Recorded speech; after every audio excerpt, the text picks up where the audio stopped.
Hello there guys, Elita Legionarii here, and today I'm bringing you a 3 vs 3 for Rome Total War.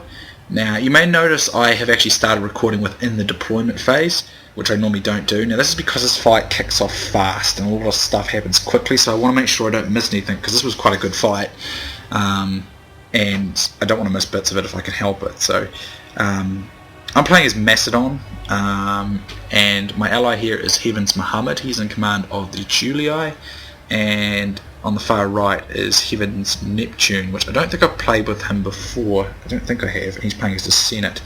So let's just outline our armies. I haven't actually formed them up yet. I'm in the process of doing that. I have one unit of Raw Pikemen was the pillar screen. Then I believe I had, 1, 2, 3, 4, 5, 6, 7, 8, 9, 10, 11, 12. So I had 12, and then 12 Raw Pikemen, and then the pillar screen. So 13 Raw Pikemen altogether, 4 companion cavalry, and 3 Cretan archers. Now what I'm going for here is I'm going to put my guys into really deep block formations, 3 rows deep, so 1, 2, 3 like this, and you'll see that when the deployment phase is over. Now this is because I want to just have enough power to actually burst my way straight through, or brute force push my way through the Spartans. Believe it or not, it is doable, but you need enormous mass and numbers to do it, and I know I can do this with Macedon. I would not do this with the Seleucids or Pontus. It has to be Macedon, just because it's the only faction that's got the numbers and power in their pike. The Sacred Band of Carthage works well against them too, but I'm talking about the 120 Sarissa pike. The only faction that can do it is Macedon against them, but Carthage can do it also, but they just use, because the Sacred Band are that much stronger. So that's what I was going for there. Let's have a look at Mohammed's army here. I think he's got, 6 Praetorian cavalry. He's got 4 archer auxilia. This is most likely for countering Greece, because they all have Cretan archers. That's what you'd normally expect anyway. And then he's got 10 urban cohorts on gold. Neptune's army consists of, he's got 5 Praetorian cav, 14 urban cohort, and 1 legionary first cohort. So as you can see, this is what I was talking about. As you can see, my guys are very, very deep. If we actually count in here, I think 1, 2, 3, 4, 5, 6, about 10 or 11 men depth in these, and then 3 rows of them. I'm going to just absolutely send them all in a large mass. It's going to be epic, and I'm going to need to, because otherwise the Spartans will destroy them. So let's just triple speed this here, just while we there we go. Let me just pause it. Okay, so opposite me is Titan's archer, and he's commanding the Greeks, obviously, like I said. He's got 4 units of regular archers. Interestingly enough, he's got 6 units of Greek armoured bodyguards, general's bodyguards. I don't really know why he bought that many. I usually wouldn't bother with them, and that amount of numbers. I mean, 1's alright just for disruption, but 6 is a bit strange, but he might have a plan. And then I believe he had 12 Spartans on gold, and 2 rows, and then some pillar screen as well. And then there's Titan's Hades. He's got 1 unit of Roman archers, and then he's got 6 Praetorian cav, and probably 13 urban cohorts.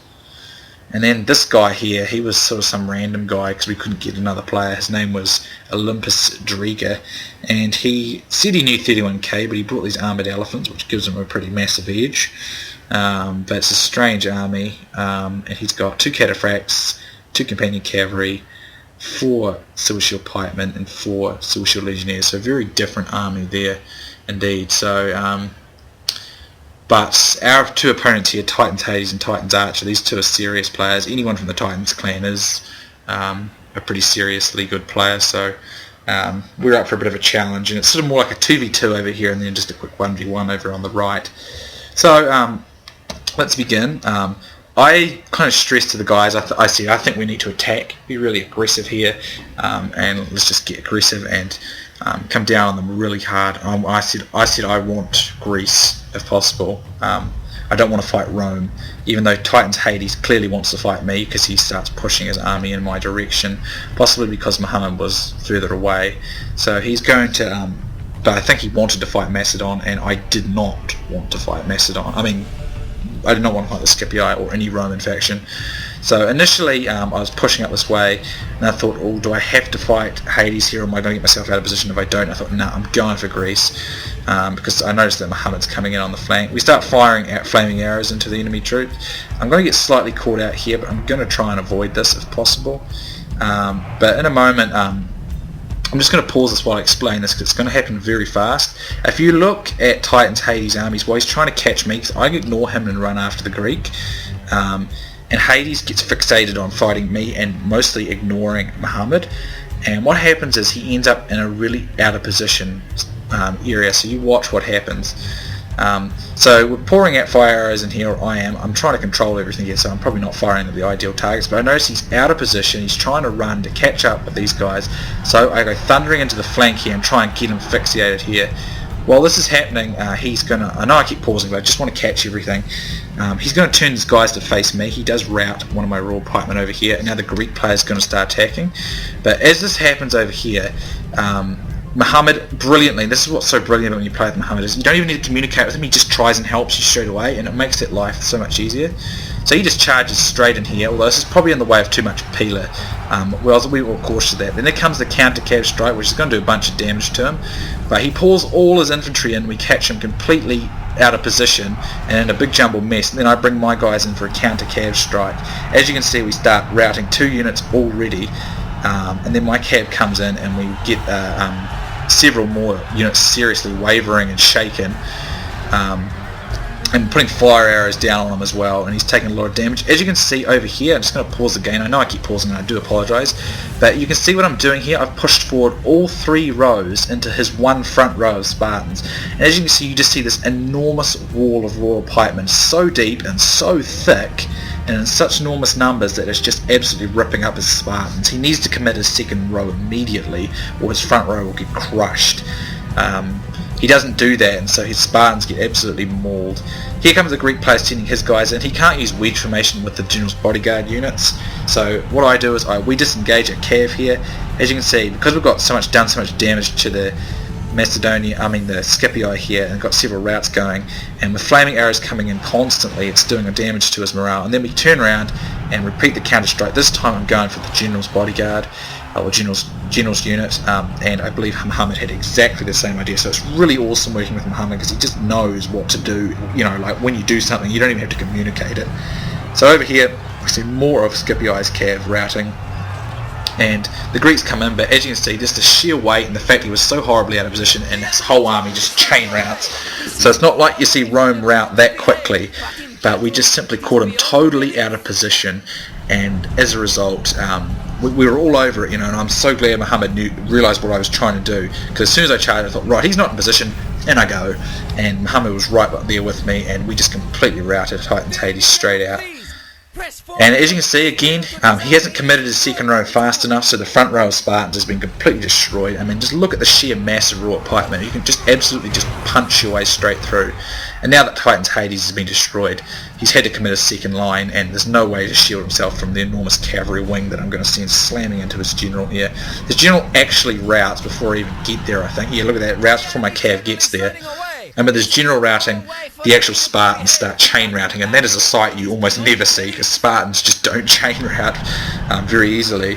But and I absolutely just ripped my way straight through it. So I mean, I was really rather pleased with how great a start that myself and Mohammed got, because I mean, Hades is a really good player, but we just totally caught him out of position, because he got fixated on chasing me, and I was absolutely gunning for Greece, and I had no intention of going anywhere else. And as soon as we saw him, all sort of his troops moving, I just thought, damn it, I'm going to send my cav in and catch him out of position, see if I can fix him, get him stuck in a position. And I mean, he could have recovered from it had Mohammed not supported it, but Mohammed knew what I was doing right away, and he was in, and bang, and we just totally crushed him. And it was really, you know, probably one of the best 31k moves I've actually done, you know, or like not just me. I mean, Mohammed has equal, you know, it's a 50-50 effort. We both did it. It was just one of the best sort of starts we've ever had in the 31k. Well, no, it's been one of the best I've had, and of course the Greek just got overwhelmed by sheer weight of numbers. Over here, the elephants came. I know I missed this, but the elephants came in and were a big nuisance. But eventually, I think they just got put down by the peeler. because there was no archers or anything, and they were a nuisance because I could tell Neptune sounded pretty frustrated. But as you can see, he's just going to put his cav down on the rest of these these cataphracts and companions, which are going to get overwhelmed by the weight of his forces. I don't know why he didn't commit these guys over here. I think they might have routed and regrouped and he didn't notice, but it doesn't matter because these Seleucid cav have been destroyed. Mohammed's bringing his cav over to support. I just routing the rest of these archers with my companion cavalry just to make sure they don't come back and start shooting flanks. And at this stage, the rest of Neptune's force come in. I'm not sure why he's in this big blocky formation. I think he might have just regrouped all his units and just dragged them in a line. But he just starts unleashing like a whole line of peeler, and no peeler screen and nothing, and this Seleucid guy just is going to get absolutely smashed at bits. Totally cut up by these peeler, and of course with Mohammed now having his cav over here and Neptune and no archer support because they've killed them, and both their armies on the way, this Seleucid guy is in big trouble. I believe that's one of the two Titan players completely admitting defeat. As you can see, Mohammed's now coming in behind his lines.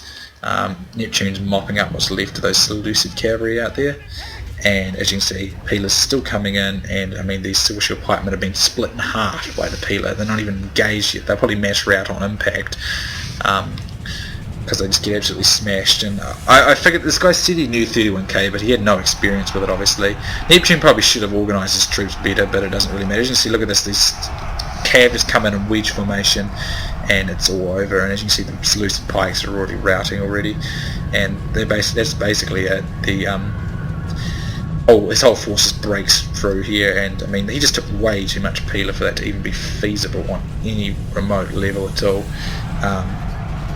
As you can see, he just totally comes gunning into the flank here, all their cav, Mohammed and him, and that's the Seleucid player completely crushed. I got the rest of my forces on the way as well, but I don't think this guy was very experienced to be honest, but it was more like a 1v1 over here while it was a 2v2 with Mohammed and me versus Archer and Titans Hades. So it was a very good game though. I mean, I was really pleased with how well we got off on the start there. I mean to catch someone like Hades out of position like that is rare because he's a very good player, and to actually catch him out of position like that and actually get him was really quite, wow, it was really great when we did it. So I came away with 1,555 kills, which is, for me, that's using Macedon, I was pretty pleased with that. But Mohammed deserves every bit as much credit as I got, because I mean he's 1,207 kills there, and he seriously, honestly, he supported me so well, and that's the great thing about Mohammed. I believe Biscuits was talking about it a few videos back when he uploads some videos, and Mohammed's really good like that. You don't even need, I didn't even communicate with him, and he just followed up. He knew what I was doing, and he followed it, and he supports you as an ally, and that is just fantastic. So Neptune got 874 kills. He did get pretty frustrated by those elephants, as would be reasonable. But as you can see, these guys got pretty heftily creamed there, really. And when we were surprised just how quickly we got rid of the two Titans players ourselves, but we were really pleased with it. So as you can see, my companion cav got heaps of kills, lots of those archers, but tons of those Romans as well with the nice cav charges. And these raw pikemen, I mean, they still took their losses, but just that sheer depth and weight of numbers allowed me to absolutely just punch my way straight through all the Greeks, all those Spartans, which would ordinarily smash raw pikemen, but just sheer weight of numbers. And the Cretans were very useful, and same with Muhammad's archer auxiliary with the flaming arrows, just to make sure those that all those Roman troops would rout en masse when we got enough charges into them because of the the morale damage the flaming arrows were doing. So I was thoroughly pleased with this game. I really enjoyed this one. One of the most fun 31k games I've done in a while. So thanks for watching, guys. I really hope you enjoyed it, because I mean I know I did. And leave your comments, guys. It's great reading your comments. But awesome game too. Mohammed, Neptune, Driga, Hades, and Archer. Really enjoyed it. So thanks for watching, guys. Hope you enjoyed it, and I'll see you soon next time.